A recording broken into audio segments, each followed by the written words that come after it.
Hello friends, कैसे हो आप लोग। तो आज हम लोग कॉन्स्टिट्यूशनल डिज़ाइन के एक्सरसाइज क्वेश्चन पे मूव करेंगे।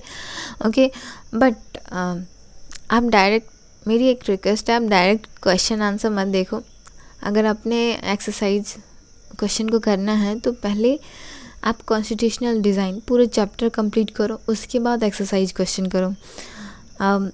इससे आपको समझ ज़्यादा आएगा और याद रखने में आसानी होगी। ठीक है, तो ज़्यादा बात नहीं करते हुए हम लोग क्वेश्चन पे मूव करते। तो हमारा आज का फर्स्ट क्वेश्चन है, वो है, देखिए आपके पास कुछ फॉल्स स्टेटमेंट है, आपको उसको सही करना है और फिर से लिखना है अकॉर्डिंग टू चैप्टर। जो चैप्टर में आपने पढ़ा है उसके अनुसार आपको आंसर देना है। ठीक है, तो हमारा फर्स्ट स्टेटमेंट जो है वो है, leaders of freedom movement had an open mind about whether the country should be democratic or not after independence। देखिए फर्स्ट स्टेटमेंट हमारे ये बोल रहा है कि जो लीडर्स थे हमारे फ्रीडम मूवमेंट के, ठीक है, स्वतंत्रता जो हम चाह रहे थे, ठीक है, उसमें बहुत सारे लीडर्स ने पार्टिसिपेट किया था। तो उस टाइम के जो लीडर्स थे वो अकॉर्डिंग टू स्टेटमेंट ऐसा कह रहा है कि वो कंफ्यूज थे कि उनको डेमोक्रेटिक कंट्री चाहिए या नहीं इंडिपेंडेंस के बाद। ठीक है, तो नहीं, ऐसा कुछ नहीं था, वो बिल्कुल कंफ्यूज नहीं थे। उनके माइंड में बिल्कुल माइंड सेट बना हुआ था कि आफ्टर इंडिपेंडेंस, स्वतंत्रता के बाद हमें डेमोक्रेटिक कंट्री ही बनानी है। ठीक है, नेक्स्ट जो हमारा है second statement, member of the constituent assembly of India held the same view on all provision of the constitution. जो कॉन्स्टिट्यूएंट असेंबली के मेंबर्स थे, अकॉर्डिंग टू स्टेटमेंट कह रहा है कि उन सबके सेम व्यू थे।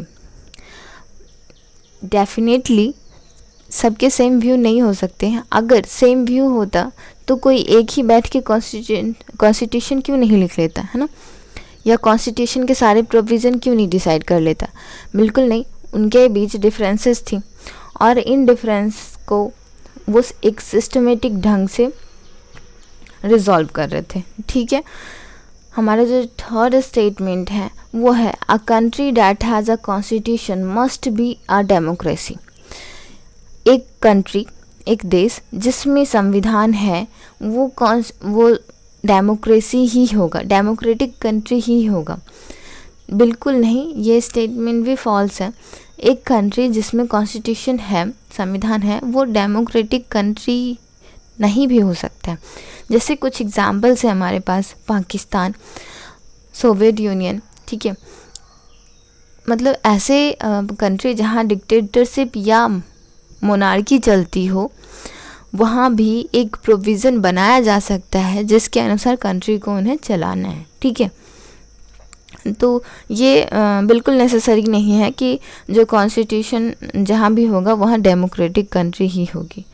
हमारा जो फोर्थ स्टेटमेंट है, constitution can not be amended because it is a supreme law of country. देखिए कॉन्स्टिट्यूशन जो है वो सुप्रीम लॉ है, ठीक है, बट हमारा कॉन्स्टिट्यूशन इतना भी रिजिड नहीं है। ठीक है, उसमें चेंज आ सकते हैं।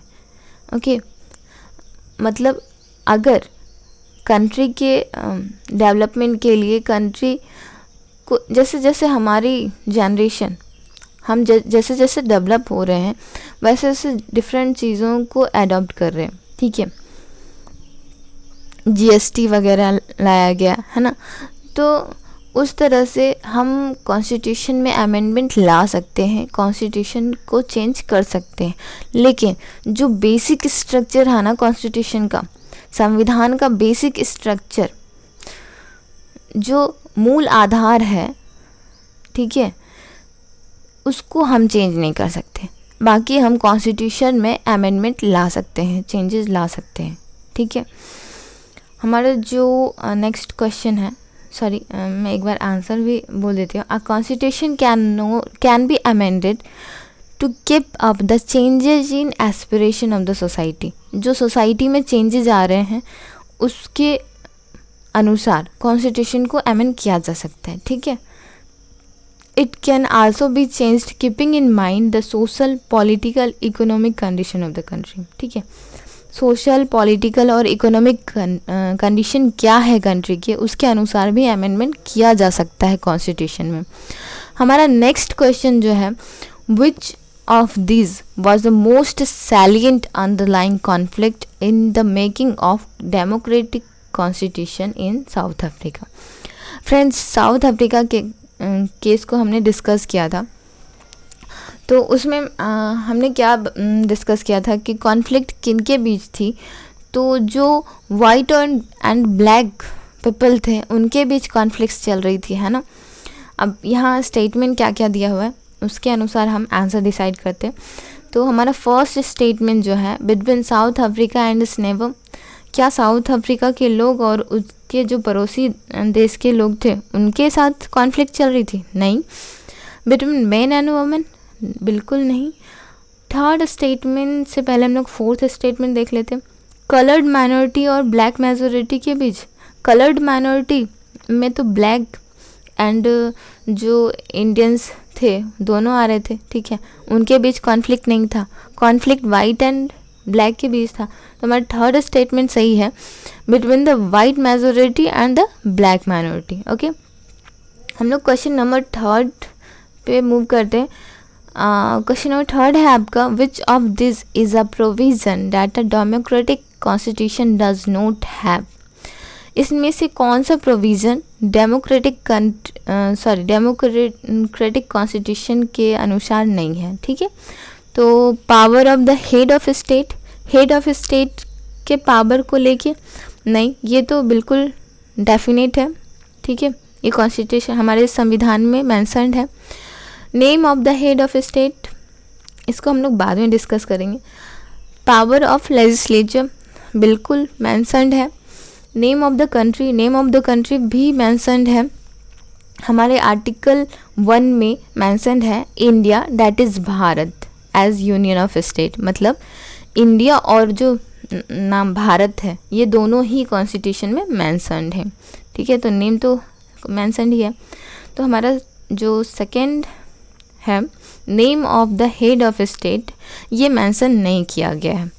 Name of the head of state इसलिए मेंशन नहीं किया गया है कि हर 5 साल में हमारे यहाँ इलेक्शन होती है और हर इलेक्शन में डिफरेंट कैंडिडेट सेलेक्ट होते हैं. ठीक है, अब टेन्योर हो सकता है एक, अगर नरेंद्र मोदी जी 2014 में जीते थे तो फिर से वापस से उनकी सरकार बनी ना, तो मतलब हो सकता है वो फिर से इलेक्ट होके आ जाए, लेकिन ओवरऑल हमेशा ही वो नहीं रह सकते. ठीक है, नेक्स्ट जो हमारा है फोर्थ क्वेश्चन, वो है the following leader with their match the following leader with their roles making constitution. Constitution के बनने में किन लीडर का क्या रोल रहा है, ठीक है, हमको मैच करना है. तो मोतीलाल नेहरू जी के बारे में फर्स्ट जो है मोतीलाल नेहरू जी, ठीक है, इनका क्या योगदान था कॉन्स्टिट्यूशन के बनने में. तो इन्होंने 1928 में ही कॉन्स्टिट्यूशन प्रिपेयर कर रखा था. इंडिया का कॉन्स्टिट्यूशन कैसा होगा उन्होंने प्रिपेयर कर रखा था, अलॉन्ग विथ 8 मेंबर्स, उनके साथ 8 और मेंबर्स थे. ठीक है, सेकंड है BR अम्बेडकर जी के बारे में. तो मैंने पिछले 2 वीडियो में इनके बारे में डिस्कस किया है. तो ये चेयरमैन थे ड्राफ्टिंग कमेटी के.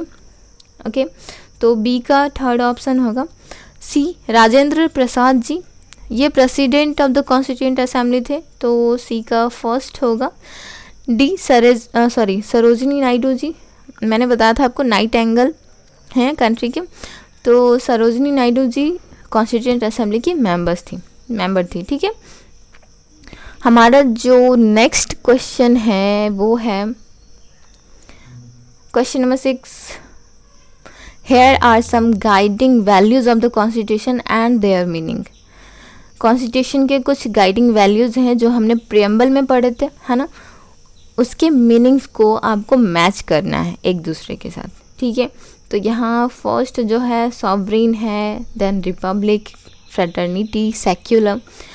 तो फर्स्ट सॉवरेन, ठीक है, सॉवरेन का मतलब मैंने आपको बताया था कि जो लोग हैं, जो नागरिक हैं कंट्री के, ठीक है, वो सुप्रीम राइट, उनके पास सुप्रीम राइट होगा कोई भी डिसीजन लेने का, ठीक है, चाहे वो इंटरनल डिसीजन हो या एक्सटर्नल, ठीक है। इससे पहले वाली वीडियो आप एक बार देख लेना, इस क्वेश्चन का आंसर तो आपको वैसे ही मिल जाए। हमारा सेकंड जो है रिपब्लिक। रिपब्लिक का मतलब होता है जो हेड ऑफ स्टेट हैं, जो कंट्री के हेड हैं, वो लोगों के द्वारा इलेक्ट किए जाएंगे, ठीक है। थर्ड जो है फ्रेटर्निटी। फ्रेटर्निटी का मतलब है कि जो लोग हैं उनके बीच भाईचारा होगा, ठीक है, मतलब people should live like brothers and sisters. And next is secular. Secular का मतलब होगा कि गवर्नमेंट किसी भी धर्म को फेवर नहीं करेगी, गवर्नमेंट के अनुसार सारे ही धर्म के लोग बराबर होंगे।